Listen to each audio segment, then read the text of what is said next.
Assalamualaikum warahmatullahi wabarakatuh. Perkenalkan, nama saya Arvin Furjulianto dengan nomor induk mahasiswa 105170403. Program Studi Ilmu Pemerintahan Fakultas Syariah Universitas Islam Negeri Sultan Toha Saifuddin Yamin. Di mana ini kami diberikan kewajiban bahwasanya pada akhir semester, yaitu merupakan ujian akhir semester ya, tentu pada mata kuliah tata kelola keuangan, itu dengan dosen pengampu Pak Z Haryanto SHMH. Oke, untuk itu saya akan mengerjakan atau menjawab 3 soal yang diberikan Bapak. Itu yang pertama, soal pertama, jika pengelolaan keuangan negara tidak dilaksanakan sesuai dengan apa yang digariskan dalam Paket Hukum Keuangan Undang-Undang Nomor 17 tahun 2003, Undang-Undang Nomor 1 tahun 2004, dan Undang-Undang Nomor 15 tahun 2004, dapat dipastikan akan timbul kerugian keuangan negara. Jelaskan apa yang dimaksud dengan kerugian negara dan uraikan sekurang-kurangnya 4 perbuatan yang menyebabkan timbulnya keuangan negara. Jadi, soal yang pertama ini kita diminta untuk menjelaskan apa itu kerugian negara dan apa yang menyebabkan kerugian negara itu tadi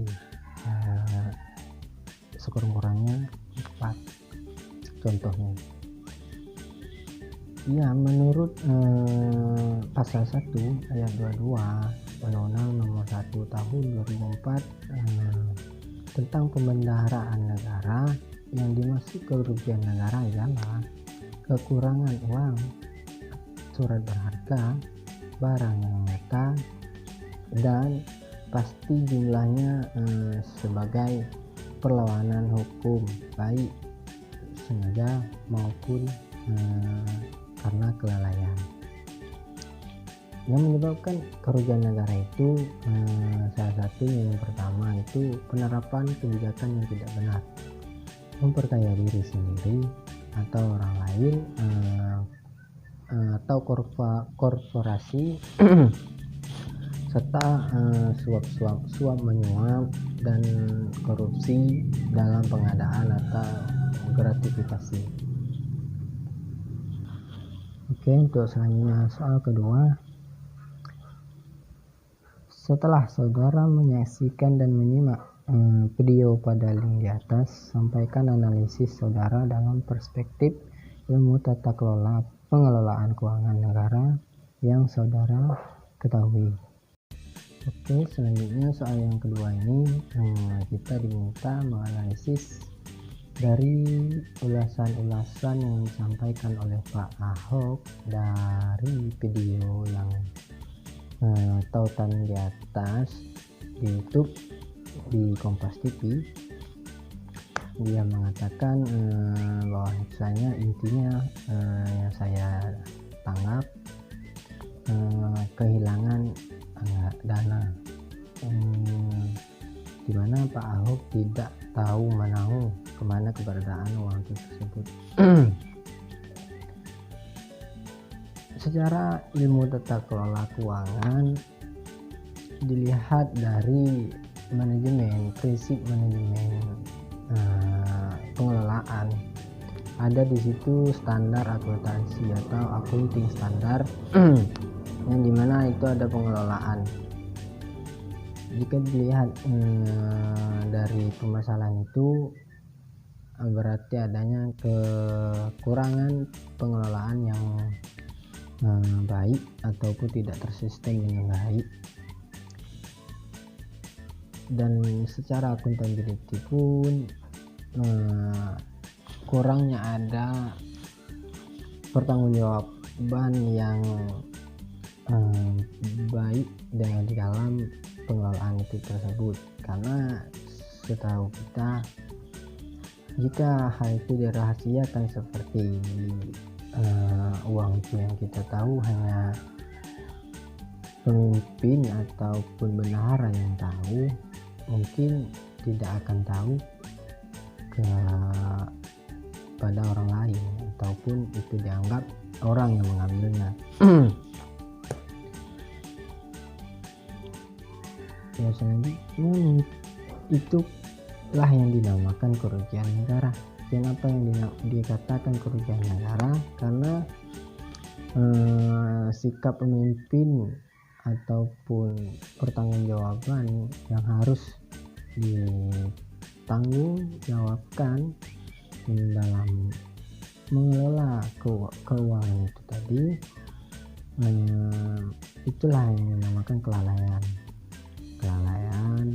ataupun kita tidak tahu, mungkin itu sengaja dihilangkan,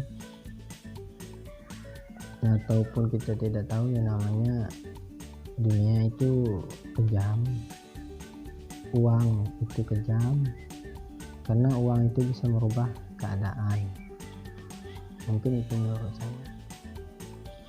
Untuk soal yang ketiga atau yang terakhir, pandemi COVID-19 yang terjadi adalah cobaan titik uji bagi kita semua di Indonesia dalam perspektif pengelolaan keuangan. Pemerintah pusat hingga pemerintah daerah telah mengambil langkah-langkah dalam rangka penanggulangan pandemi ini.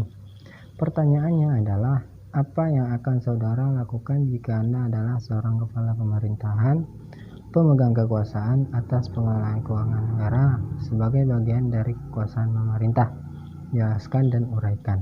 Nomor 3 ini saya diminta untuk melakukan kebijakan yang seperti apa jika saya menjadi kepala pemerintahan dalam penanggulangan atau pengelolaan keuangan. Oke, untuk itu saya akan menjelaskan sedikit. Jika saya selaku kepala kekuasaan dari pengelolaan keuangan, yang pertama yaitu saya akan melakukan perencanaan penanggulangan bencana disusun berdasarkan hasil analisis risiko bencana dan upaya penanggulangannya yang dijabarkan dalam program kegiatan penanggulangan bencana dan rincian anggarannya. Perencanaan penanggulangan bencana merupakan bagian dari perencanaan pembangunan.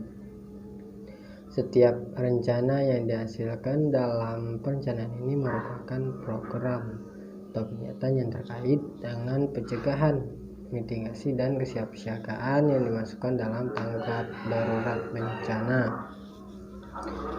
Kedua, kesiapsiagaan yang serangkaian yang dilakukan untuk mengantisipasi bencana melalui pengorganisasian serta melalui langkah yang tepat guna dan berdaya guna.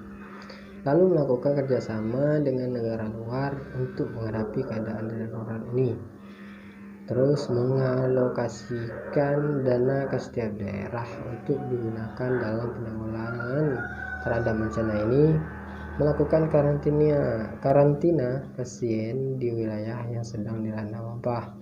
Memberikan fasilitas kepada masyarakat selama pandemi berlanjut, menjaga ketersediaan kebutuhan pokok, menyiapkan cara-cara mendistribusikan bahan kebutuhan pokok, memastikan anggaran untuk jaring pengaman sosial yang bantuan bagi masyarakat yang rentan akibat wabah ini. Mungkin itu yang saya dapat ulaskan dari tiga pertanyaan ini. Jika ada yang kurang ataupun salah dari penyampaian, itu kekurangan saya. Sekian, terima kasih. Wassalamualaikum warahmatullahi wabarakatuh.